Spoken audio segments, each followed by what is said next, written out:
Hello guys, કેમ છો? બધા મજામાં છો? બધાને જય માતાજી. તો મિત્રો, મારી ચેનલ ઉપર આપનું હાર્દિક સ્વાગત છે. મિત્રો, અત્યારની હું તમને એક વાત કરું. અમે કામરેજ ચોકડી ઉતરવાના હતા, તો ત્યાં અમે 11 કિલોમીટર આગળ જતા રહ્યા.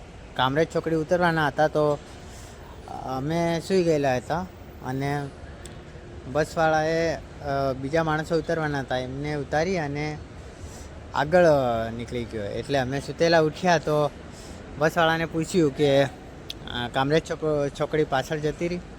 તો એ કે હા. તો પછી અમે વચ્ચે ઉતરવાના હતા, પણ વચ્ચે એકદમ સુનસાન રસ્તો હતો એટલે ના ઉતર્યા. અને પછી અમે કઈ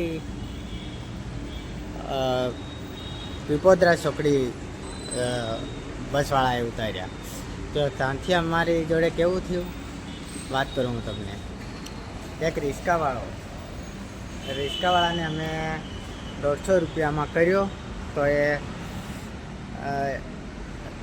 ત્યાંથી માંડીને કામરેજ આવવાવાળા રિક્ષાઓ કાયમના હશે.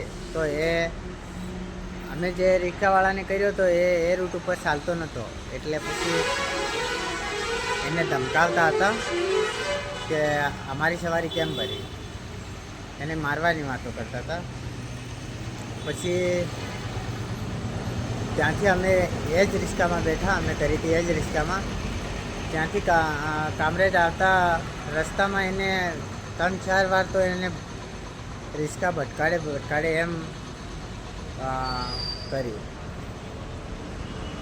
તો જે રિક્ષામાં અમે બેઠા હતા ને, એ રિક્ષાવાળાએ પોલીસને ફોન કર્યો કે અમારી જોડે આવું થયું છે અને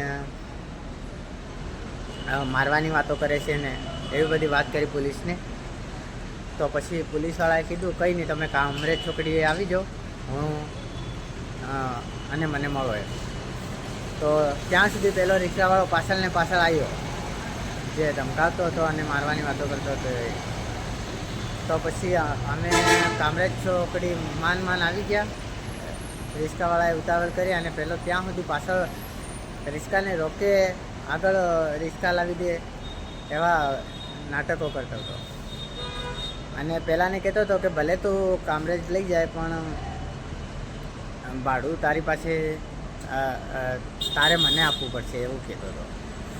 તો જે રિક્ષામાં અમે બેઠેલા હતા એ રિક્ષાવાળાએ શું કર્યું, અહીંયા કામરેજ પુલની નીચે પોલીસવાળા ઊભા રહે, પોલીસની ગાડી હતી, તો ડાયરેક્ટ ત્યાં જ લાવીને મૂકી દીધી. એટલે પેલો જે પાછળ પડેલો હતો રિક્ષાવાળો, એ રિક્ષાવાળો ભાગી ગયો પોલીસની ગાડી જોઈને. પછી 5 મિનિટ અમે ત્યાં રોકાયા અને એટલે પોલીસ આવી અને બધી પૂછપરછ કરી. અમને પૂછ્યું શું થયું હતું. તો અમે જવાબ આપ્યો કે આવી રીતની અમારી જોડે ઘટના બની. તો પછી પોલીસવાળાએ અમારું નામ લખ્યું અને પછી અમને જવા દીધા. અને અમે જે રિક્ષામાં આવ્યા હતા એ રિક્ષાવાળાને કીધું કે ફરી કોઈ વાર એ ભેગો થાય તો અમને જણાવજો, ફોન કરી દેજો એમ. પછી એ રિક્ષાવાળો પણ જતો રહ્યો. એટલે મિત્રો, કહેવાની વાત એ છે કે પોલીસવાળાને આપણે ગમે તે રીતે કોન્ટેક્ટ કરી દઈએ ને તો આપણી મદદ કરે. મારો વિડીયો સારો લાગ્યો હોય તો વિડીયોને લાઈક અને ચેનલને સબસ્ક્રાઈબ કરી દેજો મિત્રો. જય માતાજી. મિત્રો, એક વાત કહેવાનું ભૂલી ગયો હતો હું તમને, એટલે ફરી કહું કે જે રિક્ષામાં અમે બેસીને આવતા હતા ને, એ ભાઈએ પણ એમના ઓળખીતાને કોન્ટેક કર્યો પણ ના થયો. પછી એન્ડ સમયમાં એને પોલીસને જોડે મદદ માંગી. તો પોલીસવાળાએ પણ મદદ આપી. અને આમ આપણે ગમે તે જગ્યાએ હલવાઈ ગયા હોય ને તો આપણે પોલીસવાળાને જ જાણ કરવી જોઈએ.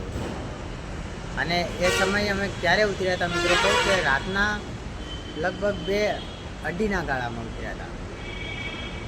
ત્યાંથી અમે રિક્ષાવાળાઓને